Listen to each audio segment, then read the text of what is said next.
Ya, jadi penyelenggaraan STIK ini sebenarnya menarik dan kemudian luar biasa.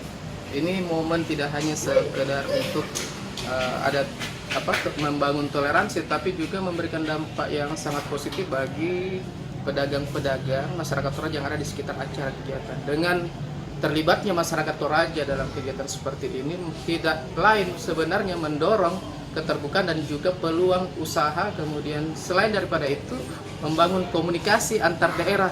Karena saya sendiri merasakan sebagai salah satu pemilik kafe di Tanah Toraja ini, saya merasakan bahwa iya, banyaknya teman-teman dari beberapa kontingen yang datang minum kopi di sini, mereka menyatakan suka dengan kopi Toraja, terutama dengan kopi-kopi yang berada di ketinggian 1500. Selain itu mereka juga membangun komunikasi dengan saya dan mengambil beberapa kontak yang nantinya setelah kegiatan ini akan terus ada hal-hal yang membangun komunikasi kami dengan mereka. Nah, selain itu juga kemudian terakhir ya, saya berharap bagi pemerintah supaya betul-betul kehadiran mereka ini mereka betul-betul ke depannya kalau ada kegiatan seperti lagi betul-betul disambut, tidak hanya sekedar tempat, tidak hanya sekedar ada kegiatan pameran, tetapi juga mungkin mereka perlu ditanya apa yang mereka butuhkan, apa yang mereka inginkan, sehingga mereka mau datang lagi seterusnya ke Tanah Toraja.